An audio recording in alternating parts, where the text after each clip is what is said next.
Imagine waking up one morning, grabbing your coffee, checking the news, and discovering that $1 trillion had just, well, vanished. And I mean, we are not talking about wealth destroyed by some catastrophic war or a massive natural disaster leveling a continent. No, it just vanished, literally erased into thin air. Welcome to this explainer, where we're going to look at one of the most fascinating and, frankly, terrifying economic events in modern history, Japan's lost decades and the man at the dead center of it all. Look at the sheer, staggering scale of that number. $1 trillion. I mean, to put that into perspective, that is a level of wealth that usually takes generations to build, right? Entire industries to forge, millions of lifetimes of labor to generate. And in Japan, it just disappeared, gone, setting off this massive economic shockwave that completely altered the course of a global powerhouse. Okay, let's dive into this, because, money doesn't just evaporate without a trace. To find out where it went, we have to look at our prime suspect, Yasushi Miyano. He was the governor of Japan's central bank at the time, and he made one monumental decision that helped trigger the collapse of what was actually one of the absolute biggest economic bubbles in human history. But to understand the crash, we first need to understand the climb. Section 1. Japan's unstoppable rise during the 1980s boom. During this time, Japan looked entirely invincible. I mean, Japanese cars were absolutely everywhere on the roads. Japanese electronics were completely dominating living rooms across the globe. Companies like Sony and Toyota, they were cementing themselves as undisputed global giants. In fact, people wildly believed Japan was on the verge of becoming the single richest economy on planet Earth. Money was flowing absolutely everywhere. It was what you might call a monopoly money economy. Imagine you're sitting around playing a game of Monopoly with your friends, but the banker just keeps slipping everyone extra cash under the table. What happens? Well, step 1, banks hand out extra cash like candy. So step 2, people borrow more. Businesses borrow, families borrow, investors borrow. Naturally, that leads to step 3, spending increases, which inevitably leads to step 4, prices rise. Everyone feels incredibly rich, and they were pouring all this borrowed money directly into stocks and real estate. Now, what's really interesting here is the peak absurdity of this euphoria. Consider this. The land underneath Tokyo's Imperial Palace, just that one single parcel of land, was said to be worth more than the total value of all the real estate in the entire state of California.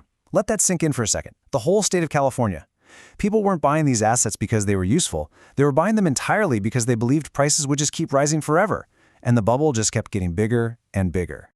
Which brings us to Section 2. Hitting the brakes. So, Japan's leaders finally looked around and realized, the stock market is soaring to unnatural heights and property prices are completely out of control. They started to panic. Someone had to step in and stop this runaway train. That someone was Yasushi Miyano. The Bank of Japan's solution was to raise interest rates. In simple terms, borrowing money suddenly became much, much more expensive. To really understand this, imagine you've been borrowing your friend's bicycle for free for months. It's great, right? Then, one day, he looks at you and says, actually, now you have to pay me every single day you use it. What do? You probably stop borrowing it. That is exactly what happened across Japan. People borrowed less, investors grew highly cautious, and that roaring economy finally began to slow down.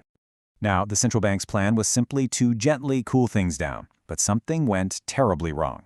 Pre-1989 was an era of rampant, unchecked borrowing. Then, in 1989, the stock market hit its absolute peak. And then, the bubble bursts. Post-1989, the market started falling and falling. Trillions of dollars in wealth simply disappeared. People who thought they were multimillionaires suddenly realized, well, they weren't. Massive companies that looked incredibly powerful became instantly vulnerable. This created a massive existential crisis for the banks. Think about it using this totally relatable example. Imagine a bank lends someone money to buy a house worth 10 lakh rupees. The bank holds that house as collateral. But what happens when the bubble pops and the house suddenly becomes worth only 5 lakh rupees? That safety net is entirely gone. The loan is suddenly worth far more than the asset backing it. Because of this, Japanese banks immediately stopped lending. Businesses stopped investing, consumers stopped spending. Pure fear just spread through the entire economy. And that leads us to Section 3, the deflation trap. Decades of stagnation.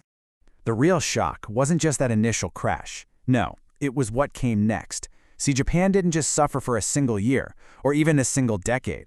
The country became completely paralyzed and trapped in an economic standstill for decades.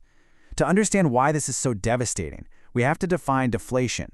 Deflation is an economic trap where the expectation of falling prices causes a continuous slowdown in consumer spending and economic growth.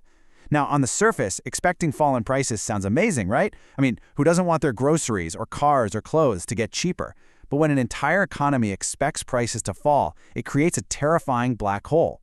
Let's see how this builds, step by step, into a complete nightmare. If you think a new TV will be cheaper next month, you don't buy it today. You wait. But if millions of people wait, we hit step 2. Companies sell less. Because they sell less, step 3. They earn less. And because they're earning less, well, step 4, they hire less. The economy slows down even more, causing prices to drop further, which just makes people wait even longer to buy things. It is a vicious deflationary spiral that is incredibly difficult to escape. Now, the Japanese government didn't just sit by. They tried almost everything to break this cycle. They radically lowered interest rates. They launched massive government spending programs. They pumped endless amounts of money back into the system. But it didn't work. Why?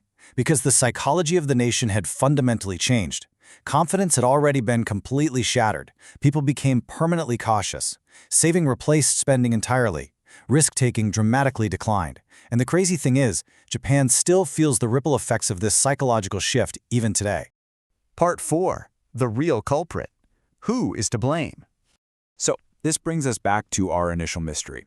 Was Yasushi Mano really the singular villain who erased $1 trillion overnight, just by raising interest rates?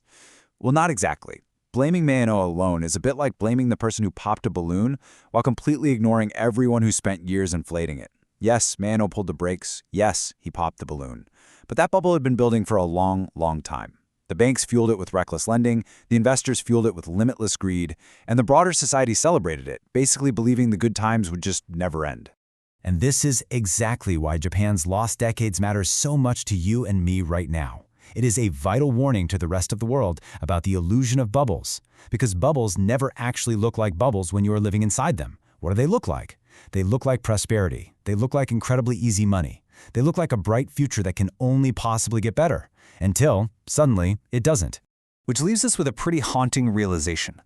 When assets are skyrocketing, and everyone around you seems to be getting rich quickly, people always try to justify it.